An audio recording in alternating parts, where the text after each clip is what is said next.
You've had plenty of time, so tonight is spoiler-filled story time for 7.1. That and more on this episode of the SWTOR Escape podcast from newoverlords.com. Our broadcast aspect day is EPC 437. And with me is my co-host, Seema. Hi, Seema. How's it going? Hey, Max. It's going great. I'm glad we're going to talk about this story tonight because it's about time, don't you think? I do think we have waited long enough. I know Zen is there in the chat room lamenting the fact that he has not finished it on one of the factions, but we waited.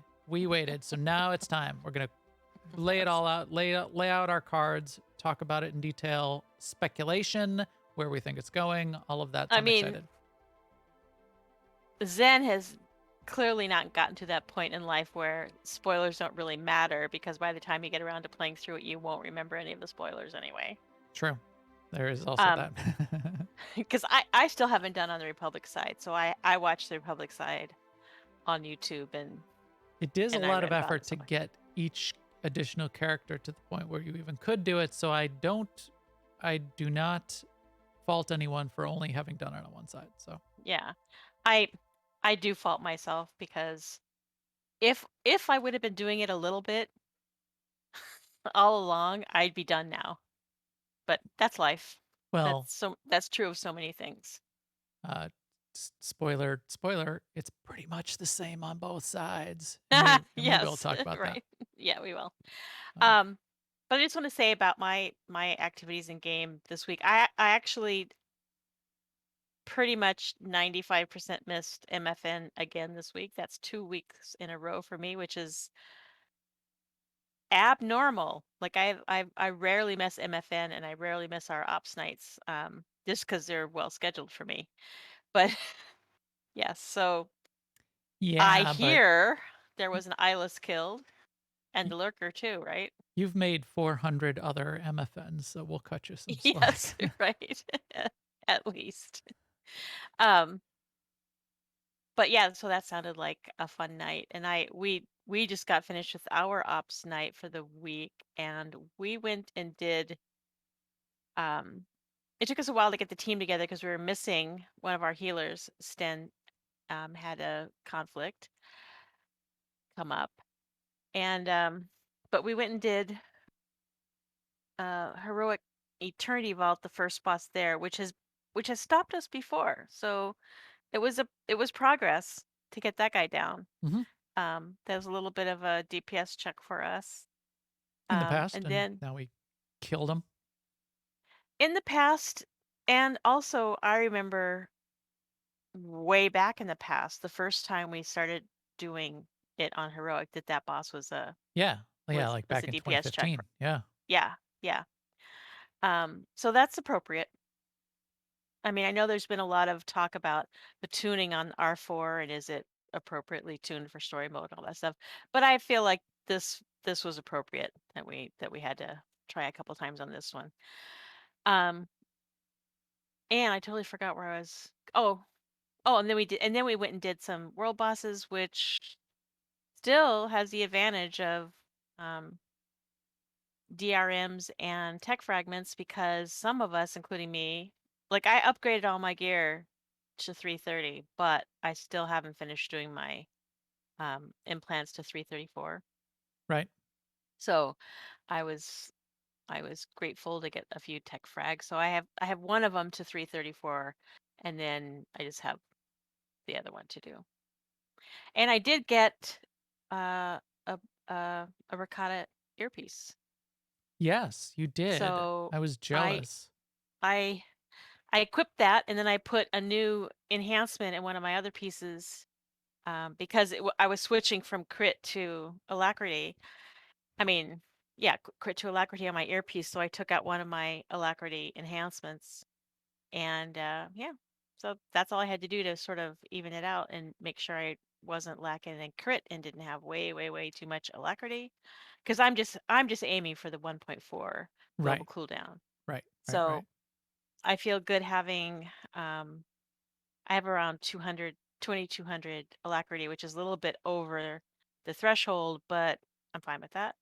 In fact, that's recommended is to be a Yeah. couple hundred over the threshold for whatever Yes. break point you're going for, to be at least a couple hundred over. And then, So yeah, the 1.3, you really gotta play with it, and you gotta dump a ton of stats, so it's really not until you're up to, like, 340 gear that it even makes sense, and then you gotta play with it to see if you can even take advantage of that kinda, and for me global cooldown personally, breakpoint. the way my play style is, I'm unlikely to physically take advantage of that extra tenth of a second. So I'd be dumping a bunch of crit, but not really getting anything for it. Yeah, yeah. In my case, a better player, a twitchier player, go for it, like it's a And also personal, depending on the spec and, dots will tick a little bit faster, so there's yeah, that, but your that's true. actions per minute on a reactive healer when when you're holding back to save a heal for the right time on a tank and you're not maximum APM, you're not maximum actions per minute, so you're not taking advantage of that global cooldown in that way. Yeah, So, yeah. yeah. And Quinn just mentioned in the chat about augments, and I do have augments in all my gear except left side stuff because I hadn't finished leveling them, or I haven't. I mean, but now I have this ricotta earpiece. I guess I should put an augment in that because I'm not likely to get anything higher than that, right? It's 330 purple. You Yep. won't until we start doing vet mode R4, And that might be in another life. right? Oh wait, So yes, I'm gonna sling an augment on that earpiece, and then that'll be another thing I can check the box on. So yeah, I mean, how have things been going with you, Max? they've been going well. I did get in on Tuesday night and we messed around with all of the Rakghoul fun in the game, which is still a fun event. We went after the tunnel lurker, we killed the tunnel lurker, we killed the eyeless, we killed Plaguehorn, people got pets. Uh and it reminded us, we had this sort of side conversation, and I'd love people to put what what MMOs do not have some version of zombies or undead Yeah. in them. Yes. Yes. Rakghoul are kind of that version of a zombie. It's kind of like that infected Mhm. zombie kind of thing going on, and yeah, every MMO it seems. I couldn't think in Final Fantasy what their version of zombies are, but I bet there is because The first time, I think it was you, Max, that said to me, like, the first time we had this conversation, I was like, "Rackles? No, rackles are not zombies. yeah, 'Cause they're not undead, but they basically are the thing because they transform yeah. from one state to another state, They get and they're in sort of they get mindless infected afterwards." and then Yeah. they get mindless. I mean, we were even saying from a Trek perspective, you could almost think of the Borg that way. Mm. It's you sort of get Yes. infected, brought into the collective, and then you're like the mindless drone thing. Um, but there's certain tropes that just seem to go across MMOs. There's like the short race. What's the short race? And we've Oh, got like yeah, right, Ortolans and Ugnaughts in Star right. Wars, and there's dwarves and Lalafell gnomes and and Lalafels, and yeah, yeah, and what is it in Guild Wars 2? Field Wars. I forgot what they're called, but there's But yes, same they're thing. similarly adorable. Yes, but yeah. So I've been thinking about that.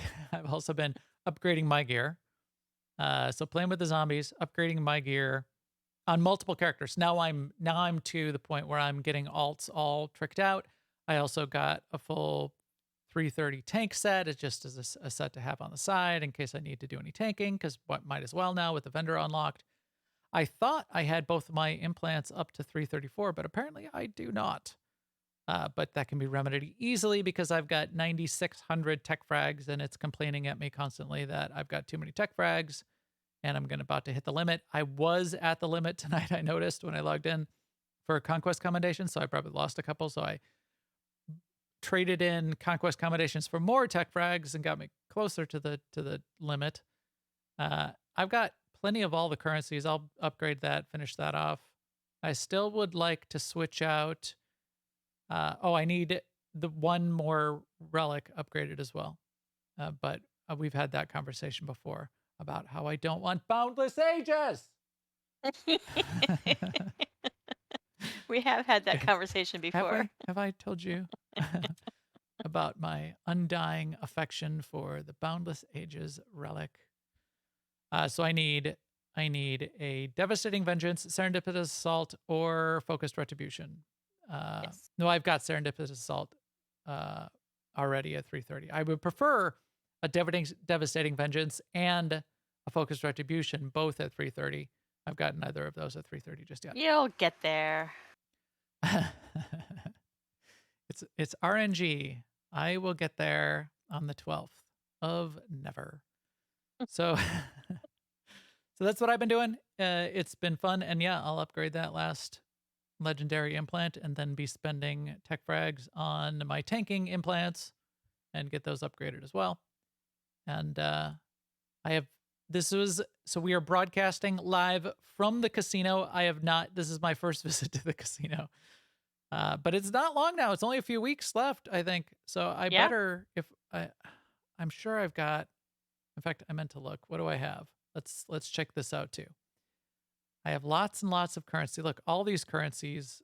Oh, I'm at like 9,400 out of 10,000 prosperity tokens. I'm almost at the cap of that. I have 1,079 kingpin tokens. Oh, I've got 10 emperor's chips as well. Over 1,000 kingpin chips and 10 You emperor's chips better just on this character. you better play all of those kingpin chips. Yeah, that's never going to happen, is it?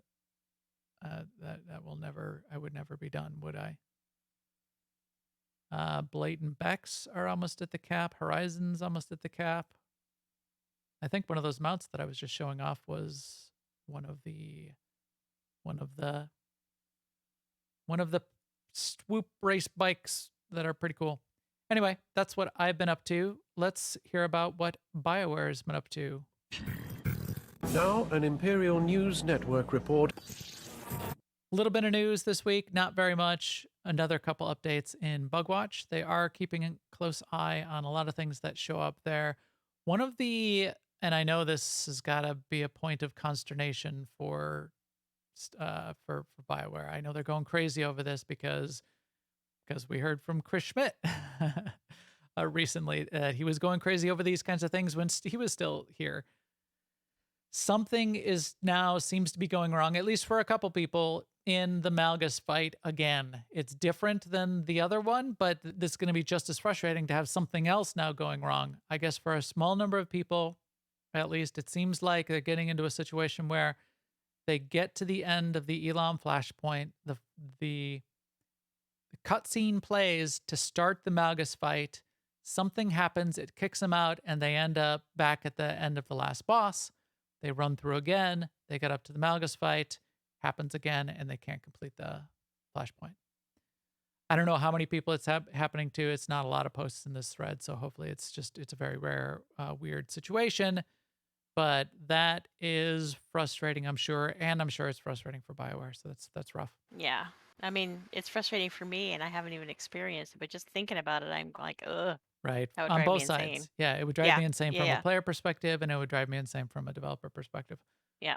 The other one, there are some reports of just minor issues, and maybe not even issues, maybe just known characteristics of how Zeke and Hyde works. I refuse to call them Hyde and Zeke. How Zeke and Hyde work. One is you may think something is going wrong because you walk up to them and they have the triangle over the head. You want to pick up one of those disassemble missions to unlock more pieces on the vendor, and you click on it, and he won't talk to you. He won't give you the conversation. You need to be wearing a 324 piece or higher, at least one 324 or higher, in order for him to talk to you, even if it looks like he's got the mission for you. Got to have 324 piece or higher. I know this from personal experience. Did I tell this story on the podcast? Because of loadouts, I switched my gear around. I was naked. I had a costume on, and so I was naked at Hyde and Zeke. You said it. I did. Pay $1 to the And jar. it's got the triangle over their head. I talked to him. He won't give me any mission, and I filled out a bug report. I filled out a freaking bug report. And then you were being a good SWTOR I citizen. was trying to be good. I was like, and I even like said, "Oh, hey, this is Max the Gray. Ping me. Jackie can contact me if you need more information. I could record it for you." And I feel so dumb because 5 minutes later, I was like, "Oh, I'm naked," and you can't take it back. You can't like go back in there and take it back. I'm like, "Oh, please." Unsend, Yeah. unsend. It's like when you send a wrong email and in a the worst was when you would be in business and somebody would send out something really embarrassing and then they would send out another email that said, "Please delete that previous email." It's like Barbara Streisand effect. Everybody's going to be printing it out now and taping it up on the wall if you do that. You're right. I'm sure. So I'm sure Bioware's like taped it up on the wall now. Look at what Max did. Can you believe that? No, I'm sure they're not. I'm sure they just breezed right on by that. Another one of these. Gotta be wearing 324. So that's one. The second one is you can't be in a group. Those black bar cutscene conversations in particular don't work if you're in a group. So if you're in a Uh-oh. group, don't try to go and talk to them either. I knew you couldn't be in a group, but I didn't realize why. But yeah, that makes sense. Yeah, the black bar type Yes, combo. black bars. Hey, Black Betty. That's a song, right? My favorite Yeah. part about that story is how, like you're doing a bug report, but you're just going to be gracious about it and let them know who you are. And hey, you can get Offer to back to help them me. out. Hey, Yeah, I know you guys I'll have, help you out with this I'll problem you record have. something for Yeah, you. I'll help you troubleshoot it. I know what I'm doing. I can help you troubleshoot it. It's reproducible, guys. Like, yeah, great. absolutely right. Sen says if you ever want people to read an email, just send another one telling them not to. That is a That's a pro tip. that is was wisdom right there. Oh my God, you guys, please delete that previous email and don't read it. Everyone in the company will read it then. And they don't, because Yes. nobody reads email these days, right? Yeah. That Right, is a great right. idea, Zen. That is a That's great true. idea. Even my friends don't read email. It's like I Right. text them. Right. That's because if I send them email, they won't even see it. Do you have to like I think parents have to do this, text their kids and tell them to read the email that you forwarded to them from the school or whatever. Yeah. And then you have to Right. call them on the phone to tell them to read the text, to tell them to read the email. It's it's communicationception. That's how that works. Exactly. Plausible denial. Please disregard my previous comment. The senders of this previous email have been sacked. All right. What else we got, Seema, in the news? So we'll just say that the events going on right now in August, we're doing the Rackle event right now. That's the last one for August. In a couple of weeks, or earlier than a couple of weeks, we'll probably get another post or update to the events post. But in another couple of weeks, we'll have another event. It'll probably be. What have we not had in a while? I'm gonna say bounty contract.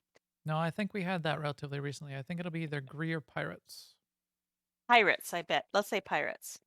Pirates of Penzance or Pirates of the Caribbean? Pirates of Dantooine. So we are, as you can see, in the casino in Narshada. So the nightlife is going on right now, and it's going on until September 13th. So September spend 13th all is your coins. TikTok. It's coming up. Yeah, it is coming up. Yeah, that's And then sooner than you think. yeah. What is that little casket on your screen? The little thing hanging in the air? Yeah. I don't know.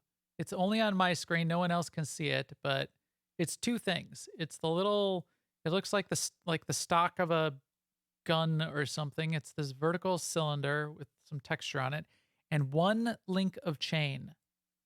There's one tiny link of chain off to the side of it as well. Oh yeah. Yeah. If you look really close. I think it's a thermos. A Someone left their thermos? coffee behind. I think it looks like a grenade, like one of those long A style. thermos that is made to look like a grenade. Those probably exist. I'm sure they exist. So Quinn wants to know, do you think there's going to be a feast of prosperity before the new year? Oh, good question. I doubt it, Because at this point, we're almost to September. I think if they're going to do the feast, they would probably do it around November. And we've had it already this year because we had one, sort of. But what about second feast, Seema? That was second feast. It's like they didn't wait a whole year to have the second one. Yeah. I'll be surprised if we have it. Yeah, I think we will have it in the fall, early winter. Yep. I think next time I'm in game, not tonight while we're doing the podcast, but next time I'm in game, I'm just going to say in general, this like my first comment is going to be, please disregard my previous comment. Yes. But no previous comment, and people would be like Right. back scrolling for 10 minutes. Right. Oh my God. Right. That is an awesome troll. All right. What about guild and community news, Seema? Well, I think we already talked about MFN Yeah, on we talked about Tuesday, MFN. so that's cool. I'll just say what I always say, which is that MFN is every week on Tuesday nights at 9 p.m. Eastern, 8 p.m. Central, 7 p.m. Pacific, and you can keep it going back and back, and it's like even earlier or later than that, Oceanic. Yes. However, well, yeah, come and play with us on Tuesday nights. It's an open night. We do whatever content is sort of suited to the people that are there. We hope we're sort of aiming to do an operation sometimes, but if most people are not 75, then we won't do that. Or if we have 12 people or 12, 13 people, which happens on occasion as well, that's a rough spot in the middle. I mean 80, but yeah. Yes. That that are it 80 is and rough. they can get in.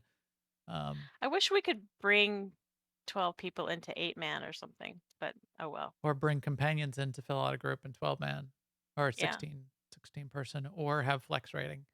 There are many things that we wish, Seema. Yes, but we if do. wishes were fishes, then pigs would fly. What? If wishes were horses, then beggars would ride. I think that's maybe how it goes. Oh, okay. Yes, I think that is a way. Okay. Also, shout out to the chat room. Thank you, everyone, for helping us out, answering our questions as we prepare the show so that we do not sound as dense as I can sound sometimes. Seema is always lucid. I play a lucid person on TV. But appreciate you guys in the chat room helping us out. And we will catch up with all of you after the show as well, which we do on if you're just listening to this on the recording, so if you ever want to join the chat room, we do this live on Thursday nights at 10:30 p.m. Central. We turn the chat room on. We talk usually for about a half hour, just getting everything else set up. And then we turn the chat room on, and then we turn the podcast on. And now I am distracted because my sump pump is going off again. I talked about this in the pre-show. It's broken again. I hear it going on, and it won't shut off. All right. Seema is going to continue to talk. Seema, tell us a story about... are you going to go punch the sump pump? Yes, I'm going to go kick it. Because if you shake it, then the float, whatever's getting stuck in there, the float is getting stuck on the side or something, it'll stop. So I'm going to go kick it, and Seema's going to talk about her gear. All right. Yes. Oh, wait. Oh, it shut itself off. Okay. Uh-oh. Wow. I don't know if that's crazy. good. It's possessed. It's poltergeist. Okay. I used to have a boss. One of his catchphrases was, "Problems that go away by themselves come back by themselves." Unless it's caused by cosmic rays, and that's my addendum to that. But that's not by itself. Then it has a cause. All right. Okay. But now we can talk about what we came here to talk about tonight, and we will lead it with this. I tried to find a Sahara drop-in, and Sahara does not have any good drop-ins yet to this point, so we're going to still go with this. Power will be yours if you are willing to burn. We need some better Sahara dialogue. All her dialogue is either just like some standard line, like even in the trailer, in the the big trailer that went out for 7.0, the cinematic. All her dialogue in there is it's it's either her like in the new cutscenes, what you'll see, she's kind of like whining at her brother. She doesn't have Right. any like catchphrase yet. We need to get her a Bet you didn't see this coming! we need to get her one of But those. now that we've tried that first boss in R4 a number of times, I know what Malgus was talking about because that fight is basically avoiding 5 different kinds of fire the whole time. Yes. But you need to be willing to burn That's right. to Well, and to we clearly were because we went in there. to clear R4. And we set ourselves up on fire plenty of times. The most fun place to set yourself on fire in R4 is in the lead up to the first boss, getting through those hallways. Because then you're always like, did we clear all the packs? Can somebody click the button? Oh, I'm on fire again. That is pretty hilarious because So like the whole hallway's on we were fire. talking about zombies in every game. I think maybe you might be able to set yourself on fire in every game too. Maybe. There you go. 'Cause Standing in stuff, and that stuff being fire is one of the things you can stand in is probably well, I mean, for sure that, but also we were talking earlier about setting yourself on fire in The Sims even. yes, we were. My sim keeps setting himself on fire. The hell is wrong with this guy? He can't even make a grilled cheese sandwich without like setting his whole body. It's like head to toe, flames. He's on fire. Every time. Anyway, let's talk Yeah. about the story. So here we Yeah. are at 7.1. We're going to talk about not about the Manon stuff. The story we sort of talked a little bit about that part, and we introduced talked some of about those the dailies, characters when yeah. we talked about the dailies. So what we're focused on here is what's going on with the main story, the main storyline. I played through it on both sides. I recorded it on both sides, took a bunch of notes. We're going to talk about that. We're going to talk about what we don't know, what we do know. We did find, though, also, and I wanted to give a shout out, 2 blog posts that came up. One was from a friend of ours who I believe I've even done operations with, which is Shintar. So Shintar does the SWTOR Commando blog, Which Going I Commando. think used to be called going. Yeah, it's I still think it called still going says that at the top. Okay, yeah, But you have to go to swotorcommando.blogspot.com. But yeah. it's the Going Commando blog. So Shintar did a nice run through of thoughts on the story, a couple of the story points, and what we're sort of knowing so far and what we don't. That's a good one. And then Shintar mentioned another one, which is a blogger that I had not heard of before, Chash, Chashal, Chashlarol, Chash Laurel, who has a blog called the Old Republic Era Fan Blog.wordpress.com. The Old Republic Era Fan I Blog. always forget what a great resource bloggers can be because I have this sort of knee jerk where I go to YouTube to look things up. Yeah. And it's so kind of refreshing to read somebody's thoughts on it because the words are right there. You get right to it instead of like Right. YouTube where And you can reread something, you can skim, you can jump ahead. you can read it at your own. Yes, you could, and you can go back if you miss something. It's like, yeah. Yeah, Whereas the YouTube, era of YouTube, although YouTube is a wonderful reference for so many yes, things, yes, that like what is the keystroke command for for copy and paste in yes. Adobe It's Photoshop? right. It's Here's bad my for that. 10-minute video. Welcome to my channel. It's like, Right, right, and you're like, and buried somewhere in that 10 minutes is Control C. right. Oh, come on, really? Isn't there just a website or a blog or a reference somewhere or a manual? Nope. You gotta look at it on YouTube. But anyway, like and subscribe to us on YouTube. But yeah, so shout out to both of those. I didn't find them until after I'd gone through because there was something in particular that I was looking for. but then I found both of those, and it was nice to sort of get some of our thoughts validated as well. So let's tell a story, Seema. Uh, in fact, I will even play some of the story because I'll let it play through here a little bit while we're talking about it, and I'll skip ahead.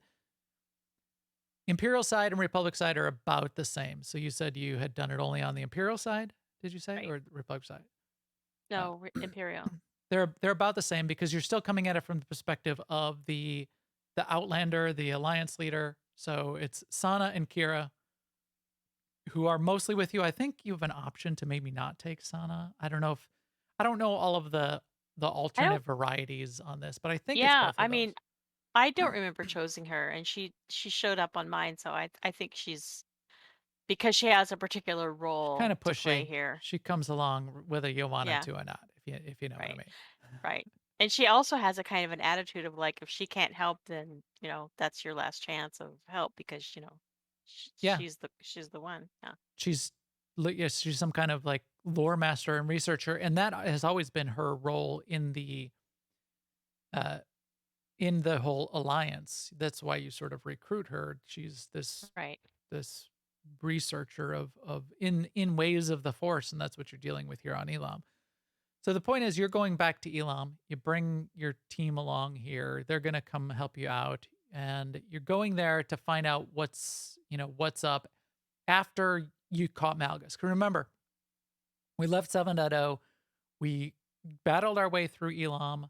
Malgus was blowing, things were crashing and crumbling. Malgus was walking out at that point, not looking backwards at the explosion because he's too cool. We fight Malgus, we capture him, and we got to take him back to the fleet then. So we didn't have time to stick around and see what was going on Elam. A team was sent back to do some research and to figure out what was going on. Remember, everything's in ruins now, and the machine that we saw in the cutscenes had blown up. Everything crashed down. There's a bunch of debris scattered around, and there's a team researching, a joint team, the team, which is kind of surprising to me. So not only are we the Alliance in there, which we know we've got Republic and Imperial friends in our alliance, but the team researching Elam at this point is a joint team between the Republic and the Imperial and the Empire. It's the Imperial Reclamation Service.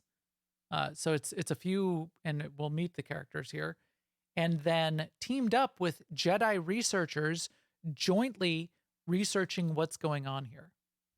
That seemed a little weird to me. I yeah. I mean, I get why we've got Imperials and Jedis working together because it's the Alliance, but the broader Empire and Jedi are working together on this too. I guess we all feel Malgus is so much of a threat that it's brought the Empire and the Republic together on this joint purpose. Okay, I Huh, mean, doesn't seem too far off. maybe. Yeah. So you go down there, and who do you meet? And you meet him on both sides again. Is Talos Drellick. I always like Yep. Talos.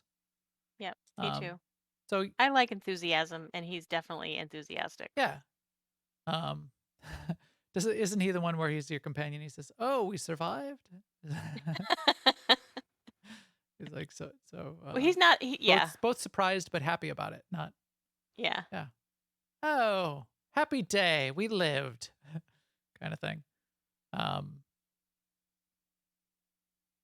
so Talos on the Imperial side, so Zen is saying in the chat room, it is slightly different. On the Imperial side, you talk to Talos. Talos knows you. You say, "Hey, I'm beyond honored to see your interest in our progress." You knew Talos was there on the Imperial side, or maybe you didn't have to be. I I don't think it know. has to do Choices with that whether or matter. not you've done his alliance alert. Okay. But he did respond to me in that I knew him. We had, Right. we were familiar with each other. I was stopping by to see what was going on. On If you the haven't done the alert, I think he's still there, but he yeah, just says, "Hi, let me introduce myself." yeah, and on the Republic side, it's kind of interesting.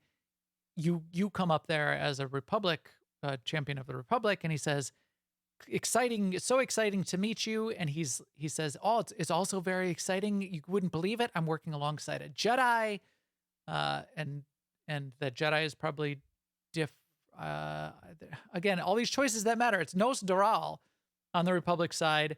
And I can't remember if there's a way for you to kill Nos Doral on the Republic side. I don't think there is. So anyway. So Talos is part of this. There's a couple other people who we're going to see in just a second as well, but he tells you to go look at the relics. We're trying to, again, investigate what's going on, figure out what's up. Why is everything such a mess? You meditate or scan or investigate 3 different relics. It's this pyramid thing. There's this vertical pillar thing, and there's the mural wall thing. Remember those 3 things. At the very end, you get to choose one of those 3 things as a decoration that you then get to have for finishing the story. So if you finish the story on 3 characters, you can get all 3 of those decorations. But you only get one. So finish it on At a multiple time. characters if you want multiples of these to match up. And remember which one you picked. Right. I'm remembering which one I picked because I Did them in order? No, as soon as you get the decoration, you can click on it, and then when you come back to it the second time, you can see how many are in your collection. 0 of 1 or 1 of 1. You're looking it up, yeah. It says there in the reward window, Tooltip. it comes up. Here's okay. the 3. You can hover over it right then. Just like you get to get a normal tooltip. Yeah, normal I gotcha. tooltip pops up, and it says you have 0 of 1 or 1 of 1.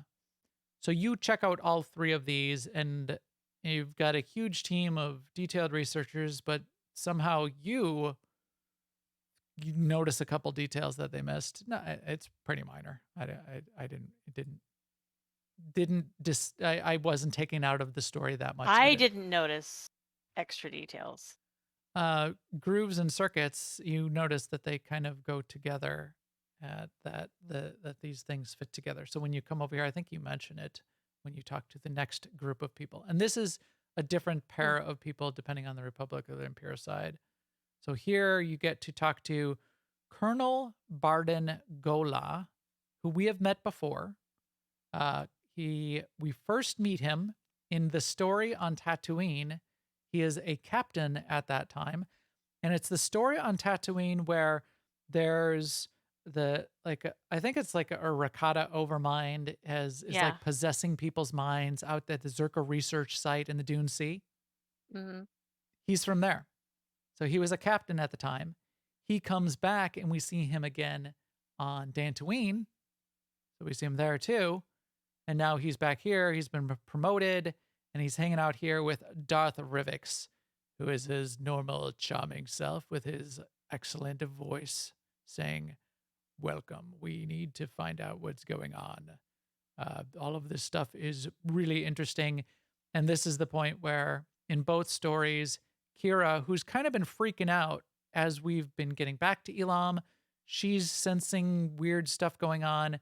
And it comes to a crescendo, to a peak at this point for her. And she realized what's up and why this has been affecting her so much and why all these relics have been affecting her because... surprise, surprise, big spoiler. Children of the Emperor were involved with stuff related to Children of the Emperor. In Kira's story, she was a child of the Emperor, which is someone under mind control by the Emperor to some degree, like a sleeper agent to some degree, imbued with some of the Emperor's spirit has controlled them. In some ways, often most of it was done against their will and maybe even without their knowledge. And then they were awakened as a sleeper agent because they were a child of the Emperor for some nefarious purpose of the Emperors at various points in time. So she realizes... I did not see that coming. That it was child of the Emperor related. Yep. And we find out more about what's going on. So the speculation is whatever Darth Null had going on in here, it must have been child of the Emperor, children of the Emperor related. And we even learn a little bit more about that coming up shortly. So it freaks her out because she was a child of the Emperor. Um, and it is very illuminating and applies a lot to what we're learning about what Malgus might be getting himself into at this point, which I kind of don't like. So let's let this evolve just a little bit. We'll figure this out just a little bit further. We'll hear the next two interesting points about this Children of the Emperor stuff, and then we'll come back to this. See, here's Kira. She's like, "Oh my gosh, what's going on? I'm freaking out. It's Children of the Emperor stuff. I didn't think it would be." And you're like, "You're a what?" But it's fine. Nobody sort of looks askance at Kira too much about it. So hopefully, But she doesn't actually say. She doesn't actually come clean in this scene, does she? yeah, she does. She Oh. says, "I was." Oh, I missed that because I was waiting for her to say it. I thought she said, she well, I thought she did. Darth Null, she was a child of the Emperor. So Kira says she was a child of the Emperor, and I said something dumb. I don't know why. I picked some conversation choice which I didn't like, and my conversation response was, Valkorion had other children? Arkin never mentioned them. I was going to stop the cutscene then and replay the whole thing so that I could not say that dumb thing that I said. But I felt like they were coy about it. Like they said, got to talk to someone who would know. And Kira standing right there. Yeah, maybe she doesn't knows. say it now. She does say it later, though. Or maybe she says it on the Republic side when I ask her about it. She definitely says, I'm not now. And another, if not here, says, yeah, she's not saying it here. You would make them do whatever you wanted. Blah, blah, blah, blah. Children weren't even aware of what he had done to them, not until it was too late. But the Emperor is gone. If any control left of the remaining children, that connection has been severed, is what Sana Ray is saying. Why would Malgus take such an interest in a pawn of the former Emperor, a century-old pawn at that?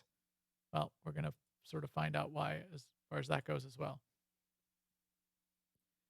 If only there was someone we could ask. Okay. So you're right. Why is Malgus interested? You do say if only there was someone ask. It sounds like you have someone in mind. Darth Rivik says, yes, I do have someone in mind. But this wasn't the segue to find out somebody that knows much more about the children. It was to find somebody that knows out what was going in, what Malgus was interested inside. And that's when they say, okay, let's go find Sahara Cutscene. So this is actually the point on both sides where you, the player, your character is first introduced to this person, Sahara, which I had to circle back to in my head. So we're now like halfway through 7.1 through this story, and although we as humans outside of the game, IRL, consumers, have been aware of Sahara for months now, from the cinematic for 7.0, this is the first time your character is introduced to this idea of this person, Sahara, who was a Padawan and happened to be there, and nobody can find her now. She's not accounted for. Her body wasn't found. We don't know what's up. Hey, we should find this person. Ends up being what you come out of this with. Your player comes out of this with the objective to find Sahara. That's it. Find Sahara, find out what she knows. We don't even know much more. We don't know what's going on with her. We don't know that she has the plans, which we do know from watching the cutscene. So we're in a sort of a weird state here in our IRL minds versus our characters' minds, because we know things that our characters don't at this point. So you got to sort of reconcile that just a little bit. So Rivik says, yeah, we should go find this Sahara, this Padawan. Because Rivik is saying it in a somewhat sinister way, Kira pipes up and says, no torturing, Rivik. right? If we find her, no torturing, right? And he basically says, yeah. Cross that bridge when we come to it. Yeah. We'll see. that's a problem for future Kira. Don't worry about it now. So no Sith interrogation techniques. So this is what we come out of this with at this point, and then that leads right into the Sahara cutscene. Let's just talk through the cutscene. I don't want to play it all because Yeah, we've yeah. been talking. So you describe what you saw in this cutscene, Asima, and what your thoughts were of what she does here. Okay, so you see her in a room, and there's just bodies all over the floor, and then she destroys a little terminal, and that brings down a force field, which was keeping this man that's sitting by the wall in a cell, who we figure out right away is her brother, that she feels like she deserted him, but really she was taken Yeah. and She's he got was a whole left bunch of behind. guilt about it, and Yeah, so this is like where her dialogue is, like I was saying, it's kind of like it's a little whiny and disjoint. yeah, And it's yeah. So she wants to like rescue her brother. She feels like she's rescuing him from slavers, and he's like, "No, I didn't want to be rescued. I wanted to have my moment, and you stole it from me." So, which I get the sentiment, but I mean, he was locked up in a cell. How was he going to? yeah. This is the only confusing part of this whole bit. I didn't know if he like, and if you're familiar with the Avengers, there's multiple scenes where Black Widow is captured, but she allows herself to be captured because she can escape at any time she wants, and she uses it as the opportunity to get more information and trap the bad guys, and Right, right. she's got the situation under control. So maybe that's kind of like, Maybe it's like that. Yeah. maybe it's like one of those kinds of things. But he was like behind a force field, locked in a cell. But maybe he was like, yeah, I had it under control. This was what, I had a thing I was doing here. This was gonna solve something I needed to solve, and you're interrupting me, and he's not happy to see her at all, right? So that was a little rough, I felt. But I guess he's had his own story, which we have not seen. He was the one who was left behind, and he's had to make his own way, and he doesn't have very fond memories of her at this point. No, he's not. He's not. Oh my God! Thank God you're back. I've missed you so much. He's sort of like, Yeah, maybe I can use you for something. yeah. It's like, oh, it's you, and I don't even. First of all, he doesn't even want to talk to her. He's like, out of my way. You kind of like ruined my plans here a little bit. You're nothing to me.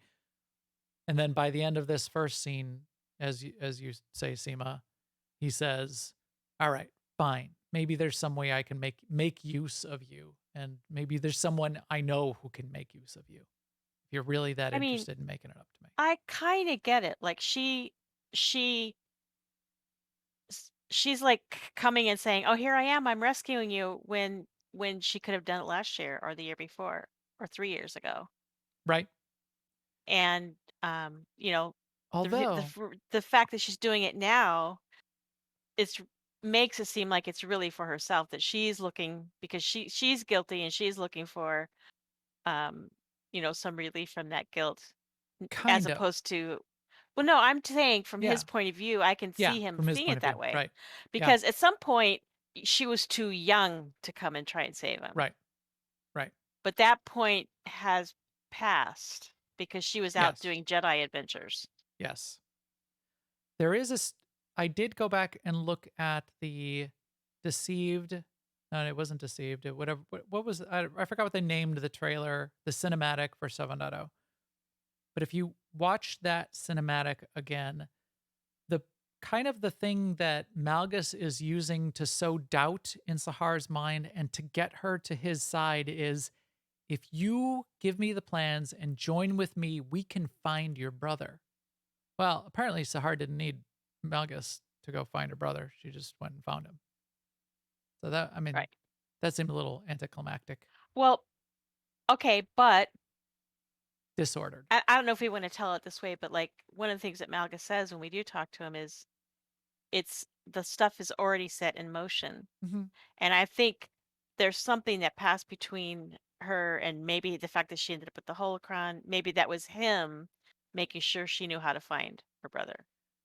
But I thought the holocron is plans for building the device that would help her find her brother, and I'm sure she hasn't used those plans to Yeah, build another device. no, In fact, she that's what I hasn't. thought when we first saw that cinematic was, okay, that's the deal.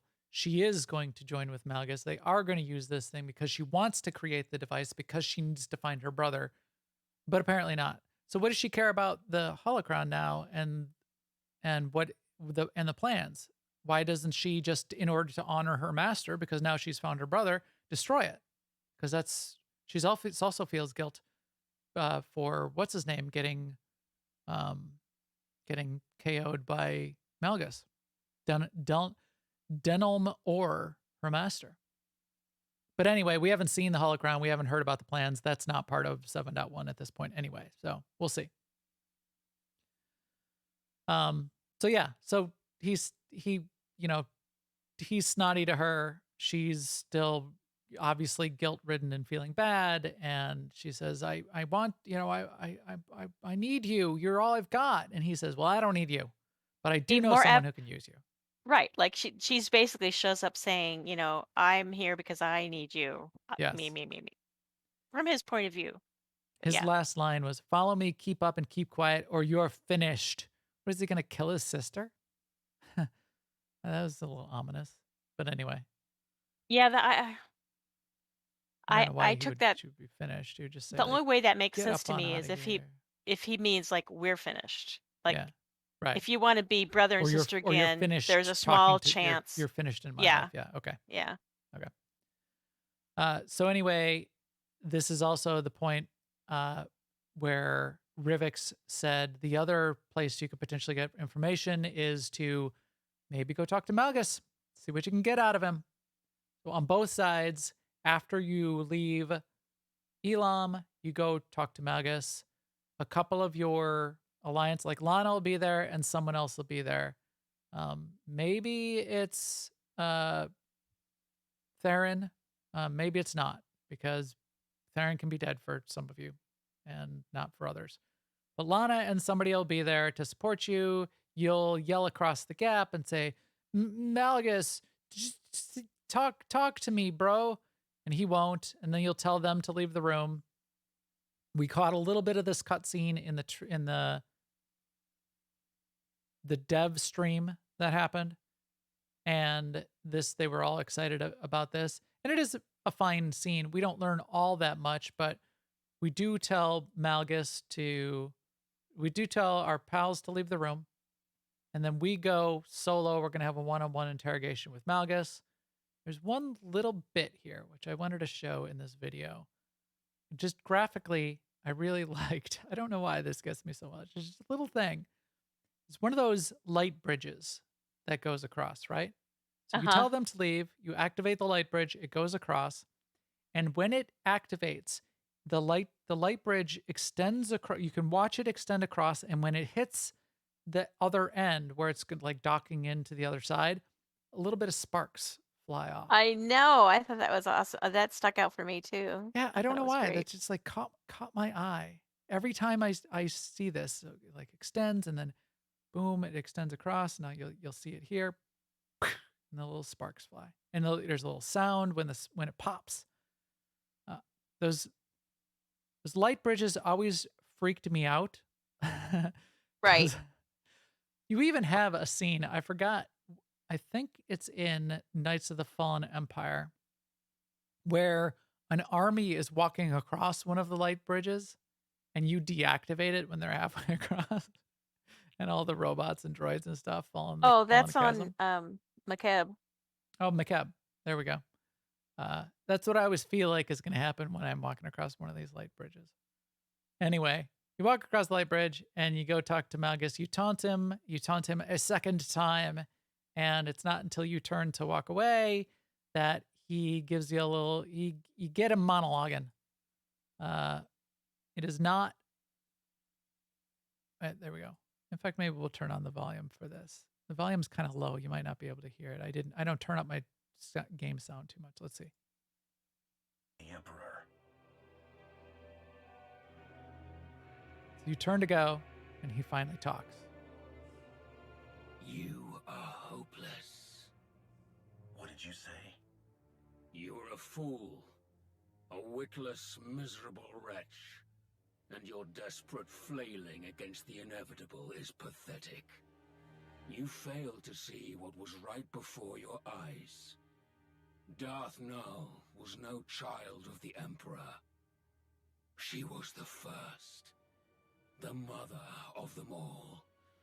Darth Nul created the children of the Emperor. She hunted the quarry. She broke them, indoctrinated them. His power, his will, but her methods, her inventions, until the Emperor no longer found her useful. Everything Null had on Elam was destroyed. No one can use those machines anymore. Do you think a Sith like Darth Nul had no other designs? Do you think the secrets buried in that fortress will stay hidden forever? This is beyond your control. Everything my plan required to succeed has happened. My vision will come to pass. Nothing you do will stop this.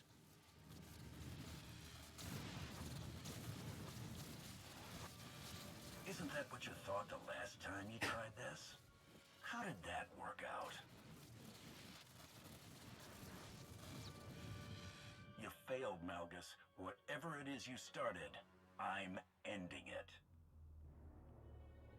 Okay. And You're then, making a big promise there. yes. Well, promises on all sides, both him and you. Right. What- But on Malgus' side, I can imagine that he does know what he's set in motion and what his goals are, and he he might be bluffing a little bit about whether they'll be successful. But on our side, we say, I don't know Whatever what it you is, started. I don't know what it is, but I'm stopping it. whatever it is, I'm stopping it. Yeah, you're right. Couple things here. Just in admiring the cutscene, admiring the cinematic. Chat room also mentioned it, and you saw it in the last cutscene. The models and textures are updated for Malgus, Sahar, her brother. They're same for Tawadair. Not for our old characters, not for Lana and Theron, but all of the new characters that they've introduced since then, since about the Tawadair time. You can see like texture on their face and pores, and Malgus, when you get a close up, you can see all of the wrinkles. They basically have gone to high res texture bump maps, really good looking. The other thing that was really impressive to me here is it's good writing. It's a dramatic speech. You're getting the feeling that Malgus, it's ominous, and you get the feel that he's got something going on, and it gets you curious and you want to know why. But I also noticed, I don't know if you picked it up, while the cutscene is playing, just the direction of the cinematic, the camera, like when I say direction, I mean like director of the scene. Yes. Person directing it, yeah. The camera tilts slightly when Malgus starts talking, and it'll skew slightly when it zooms out at two different points. That creates a sense of again, making things seem ominous when the camera starts tilting and the world starts tilting for the viewer. It creates a sense of unease, even unconsciously, when you watch that kind of thing. Yeah. So it's Yeah. actually quite right there. Let me do it again. So we zoom out, and while he's talking, right after my head gets out of the frame, now he's talking, and the whole room is tilting. So you don't notice it very much. In fact, it can be subconscious, but that's advanced. That's some advanced cinematic directing and camera work going on here with these virtual cameras to do that kind of thing and to create more of a sense of unease in the viewer. Fascinating, and I like it, and it was done well.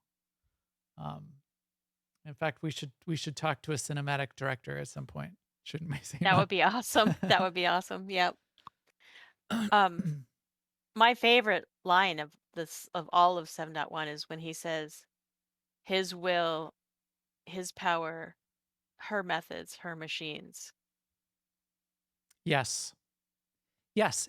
And you're right. And I was sort of glossing over that because I was so fascinated by Malgus, like here where he lifts his hands off the arms and there's lightning, and then his hand, then he relaxes again when he gets control over himself. Just so well done with this. But to your point, what you just brought up was the information that we get. Yeah. And this is dramatic information. Not only was Darth Null not a child of the Emperor, or not just a child of the Emperor, she was the creator. She was the mother. She invented this idea of making these children of the Emperor. She made this machine and the techniques and the tools to create the children of the Emperor. She was cast aside by the Emperor, as the Emperor will do. Nobody can, if somebody challenges his power too much. I think that's sort of beside the point. I think the key thing that's really interesting, which is something that we should be keying into, is this is potentially very, very illustrative of what Malgus's new plans are. And it's slightly disturbing to me. Yeah. Is yeah. I'm disturbed. does Malgus want to use this as a tool set to create a zombie army, basically? Does he Well, want Lana thinks so. Lana thinks that's definitely a potential. It seems like he's acquiring the tool set to do this. And I don't know, though. I don't know. I don't know. I'm not 100% convinced. But the idea, I mean, because she says he tried to, do a rebellion against the Empire with a willing army, and now he's going to try it with an army under his control. I'm not 100% convinced that that's what his end goal is, but It would be a departure from what we understand of Malgus's approach and where Malgus has come from and where he's gone to so far. They might be taking in that direction. And if it does go that way, and Malgus has sort of like gone off the deep end and said, well, fine, it didn't work before, and now, I'm going full dark side, and I'm gonna enslave millions, and this is my direction. It's gonna make it much easier for me to want to get in an operation and kill Malgus. I don't think it'll be that much of a departure. I think if he thinks he can be successful and it will get him what he wants, then that fits with my picture of Malchus. Okay, and I get that as well. And you're right; it wouldn't necessarily be that much of a departure, but it would be an evolution from the parts of Malgus. Malgus is still a bad guy; he's always been a bad guy. But the parts of Malgus's philosophy that I admired was, let's take the strengths. Let's get everyone's strengths. Let's build on people's strengths. Let's get a diverse crew together. Let's embrace the whole aliens. thing, it doesn't matter if they're aliens or not. But that was never about the well-being of those aliens. No, it wasn't. Ultimately, it was all so that Malgus's ends. But Right. I mean, but Malgus's ends wasn't, chaos and destruction. Malgus's ends was a better empire, and a more control. Yeah, And a better, the That's true. ultimate better society. You're right. And his ends might be completely different now because he does seem a little unhinged. Yeah. So we'll see. We'll see where that goes. We walk out of there. We get back to Kira and Sonare. And maybe this is where Kira says, I was a child of the Emperor. Well, let's see. So Kira says, Darth Null created the children of the Emperor. That's way worse. Yes, it is, Kira. Understatement of the century. Malgus must have wanted to create something similar, an arming of unwitting slaves. That's what Sana is saying. I say he's changed tactics. I believe this is the choice that I say. He rebelled against the Empire with willing soldiers and he failed. This time, maybe he wanted to completely control his followers. I hope not. I hope that's not the direction he's going. Maybe it's not like he'd be the first Sith to try something like that, is what Kira says. Did Malgus say anything else? He said that capture him stopped nothing. Null's secrets wouldn't stay hidden forever. And I think this is where we realize that Sahar might be involved in having those secrets. Sounds like he was bluffing. Scorch and I spent years hunting down the last. And since we became aware of our section, no one Force Enclave has found anything. Wait. Yeah, so Scourge and I spent years hunting down the last of the Emperor's followers, and we didn't find anything about Darth Null. No one has found anything about her since. No one knows anything about Darth Null. The Emperor obviously destroyed everything related to Darth Null for some good reason. And this is also a point of interest. If Darth Null's deal was just that, hey, this is a good tool to sort of control a bunch of followers, why would the Emperor be so disturbed by that he would not only, destroy everything she's done, but wipe records of Darth Null completely out of the Imperial archives and wipe that record clean? If it was simply just a fine way to control people. So maybe Right. there's something more.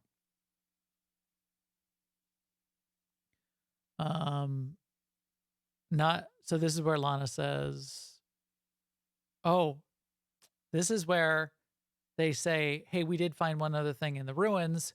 We found, and this is interesting, we found a holo recording, a journal log that was left there by Denham Orr and Sahar when they were going through the temple before they met up with Malgus. And what we learned then, spoiler, Denham Orr was also a child of the Emperor. So he was a child of the Emperor. We learned that here. And I think this is also then where finally Kira says, oh my gosh, he would know, I would know because I was one too. More concerned I become. He was freaking out. He didn't like Sahar being freaked out. He was a child of the Emperor. Oh my gosh, that's what I say. He wasn't the only one. I didn't see. Oh, yeah. Like what Quinn says in chat, like maybe Malgus has figured out something about, by studying Darth Null's methods, maybe he's figured out something about the nature of the Force itself, and he can imbue people with the Force. Oh. He can awaken the Force in other people? That's an interesting bit of speculation. Anyway, at this point, and I want to get to that speculation in just a sec. This is going to go long, isn't it? Yes, we're already long. And I was worried we wouldn't have enough material. They also said, hey, along with this, we found records that they did find a holocron originally. Although I don't know how he had time to. That doesn't actually make much sense. How did he have time to make a record in his journal that they found a holocron when Sahar pulls it out of the altar? Denham Orr says, give it to me. Malgus wraps him up in the cables and kills him. Yeah. At what point in that process did Denham Orr whip out his journal and write a journal entry? Oh, by the way, Sana just found a, a holocron that is very interesting. So I don't know why that actually happened. So I'll suspend disbelief there. Anyway, we put together the idea that, well, maybe we've got a missing Padawan, we've got a missing holocron. Maybe there's a connection there. Why don't we go find this Sahar?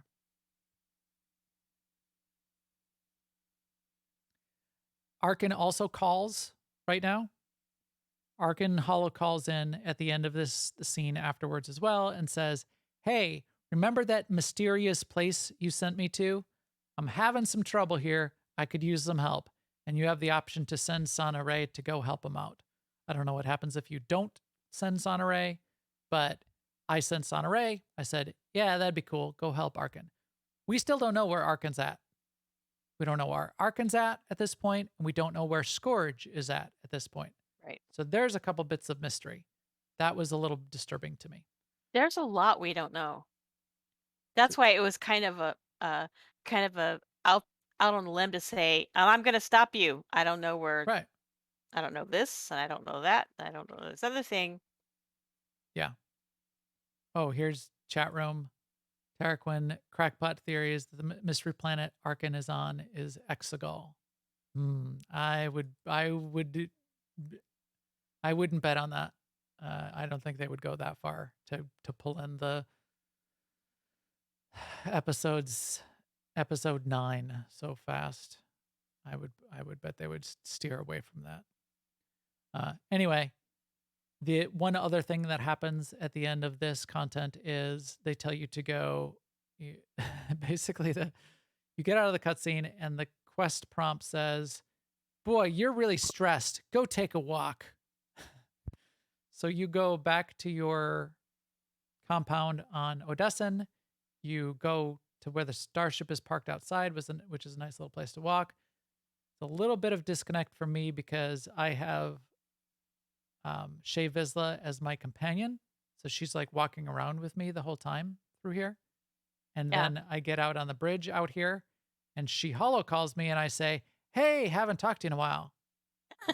Meanwhile, she's standing there. 30 seconds ago. She doesn't actually stand with you out here because you're in an Right. instance, so you don't Right. have a Right. companion with you. Luckily, otherwise, yeah, she would be calling and standing next to me. But she calls, and lo and behold, what does she say?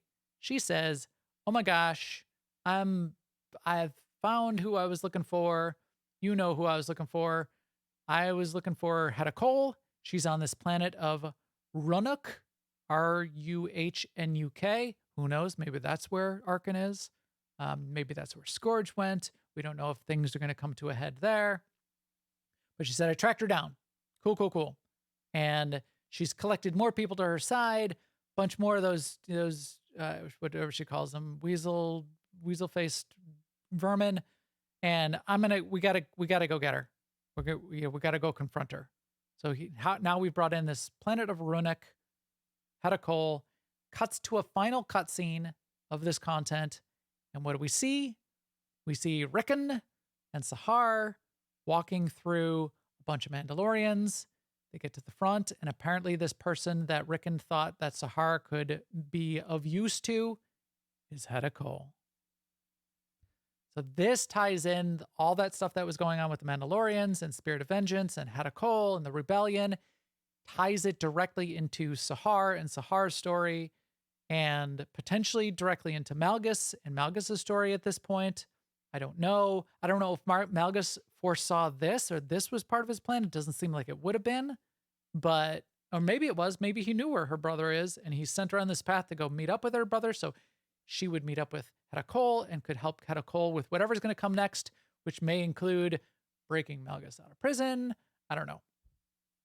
But anyway, that's it. So for me, in watching this, I get that he is somehow part of this whole Mandalorian scene. Like he's not a Mandalorian, but they know who he is and he's got a role there of some sort. The Mandalorians that they walk through are a little bit uneasy. It's not like they're clapping him on the back and saying, "Hail, well met, fellow, have a meat" or something. But he's just come from being in a cell I- that was guarded by Mandalorians, and she's just killed a bunch of Mandalorians, and now they're walking through some Mandalorians. It's just like, it makes me think, okay, I want to know what's going on here. Yeah. My vision of that scene of putting that together, which reconciled in my mind, was, remember, this is a rebellion within the Mandalorians. This is like a rebel sect Mm-hmm. of Mandalorians. He was with non-rebel Yeah, Mandalorians, maybe trying to convince them to come to Hedda Cole's right. side. Yes, He and maybe allowed that was himself to be why it was. captured to Maybe that was going to be his moment that he was he was going talking to bring about. more of these Mandalorians to the table. She comes in and kills them. And then this of people being uneasy when they walk in, I thought it was more of the Mandalorians being uneasy because they were fine with Rickon, but now Rickon's dragging a Jedi. They don't know Right. that it's a sister. Yes. But now Yes. he brings a Jedi to the table. What is a Jedi doing here? So it could have been that. We don't know exactly. It could be a few different things. But Hedda Cole seems pretty happy to see her. She smiles. She's like, interesting. Maybe this will be useful to me. And now we've got Hedda Cole ready to I be, guess that's a smile. well, yeah, I guess, or at least it wasn't a frown or She was baring her teeth. yeah, she didn't like say, clap them in irons. Do they say that in Star Yes. Wars?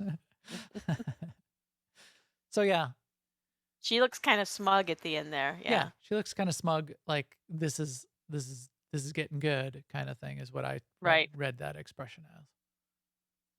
So Republic side, most of the same things kind of happen. We see slightly different people in the scenes. We get, I think General Daroon calls up at one point. We on Elam, we get to see Nostaral and Tawader.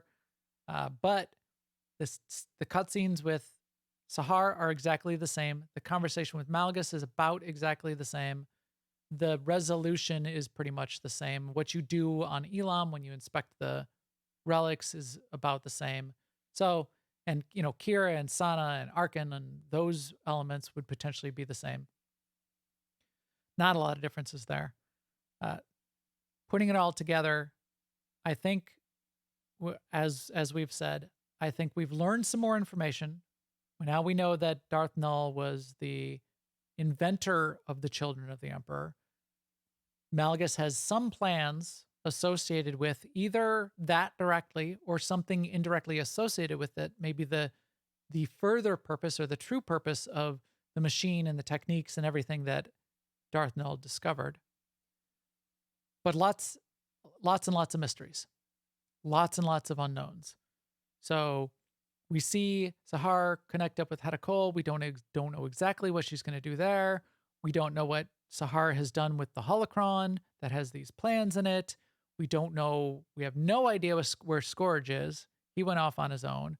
We have some idea of Arkin is off on some planet investigating something, but we don't know where. And Sana's going to go help him out. That one in particular seems a little weird to me, and nobody knows. And this is what I was researching, and this is why I came across Shintar's blog post on it and that other blog post. Nobody knows. Nobody knows where Arkin is.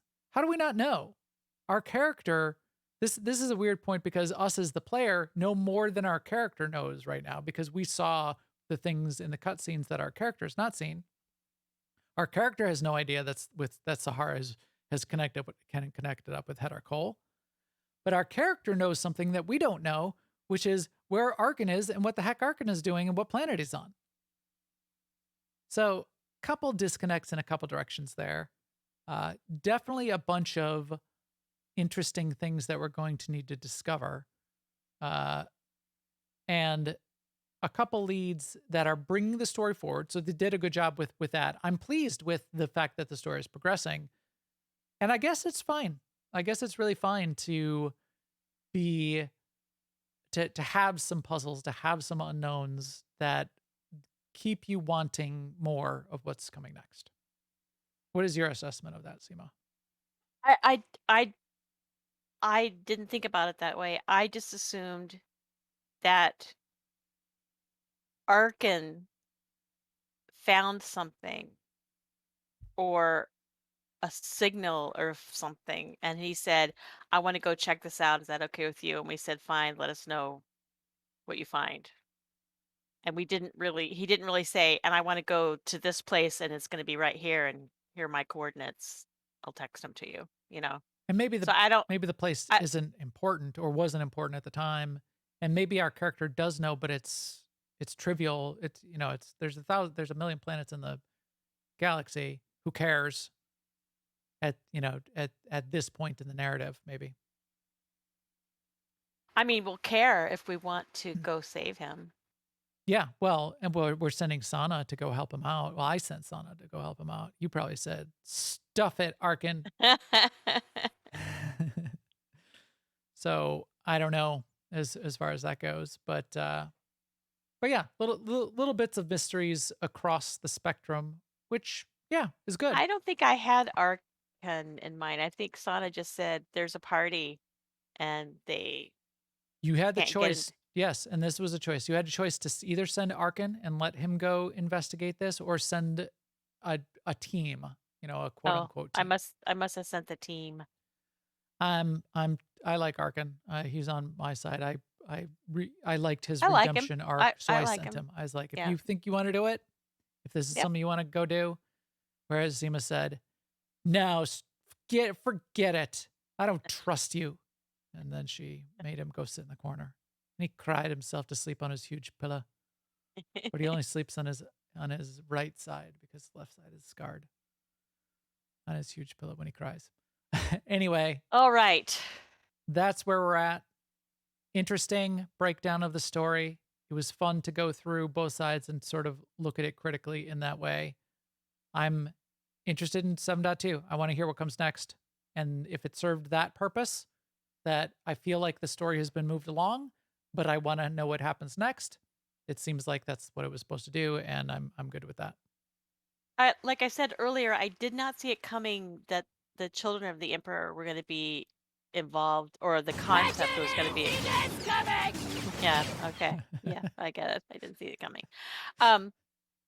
Partially because when you play through that story with Kira, originally, I felt like the story was finished up, and I wasn't actually looking for more out of that. But I really like that it's taking that, almost like a circle back and picking up something that we're already familiar with. I mean, there are already a lot of things that are mysterious. It's kind of cool to bring in something that we know about. Yeah. Yeah. Right. And I like yes, it makes the universe feel more cohesive too. Right. That's a good point. It's something that we've heard of before. So it's not like they're making up some weird MacGuffin that we've never heard of before just to like throw a thing out there. Oh, it's the Connecticazoink force machine that does a thing, and we got to stop it. We got, because it's bad. No, so you're right. Children of the Emperor, we get what was going on there. We have some context. Hearing about it, like sort of coming back, it's a throwback. It makes you as a consumer of the story feel like you do know something. Feel like you are connected to it. Feel like you do have some inside knowledge if you remembered and have played this before. I mean, not like what I don't want it to turn out to be is that we find Darth Null's like second machine that Magnus is sort of hinting at here, and it turns out to be a way to like regenerate the Emperor, and we got him Yes, again. please. Do not somehow Valkorian returned. Yes, let's not have that. Good point. And I think that's a good point to end it on. Let's not let's not do that. So at this point, I think we can wrap it up. This has been good. I'm still watching this Malgus cutscene again and again, just watching the cinematics direction, which I was continue to be impressed by. But yeah. So thank you everyone for joining us for this story time with Max and Seema. And with that, we'll take EPC 437, kick it out on airlock to broadcast this episode to everybody out there. Hey, all the feed and subscribe links are on newoverlords.com and on YouTube/newoverlords. You can also come chat with us in our Discord. We've got a link of our Discord at newoverlords.com/Discord. You can just go to the website and you'll see it there on the page as well. Also, you can follow me on Twitter at Max the Gray or at our New Overlords tweet handle, which is at the New Overlords, and we'll keep you up to date there too. For the Alea Actus Guild on Starforge and in all the games that we play, check out aie-guild.org, and the Discord link for that is in the upper right of that site. Jump in there, and we would be happy to get you an invite. And with that, we will talk to you soon. Later, everyone.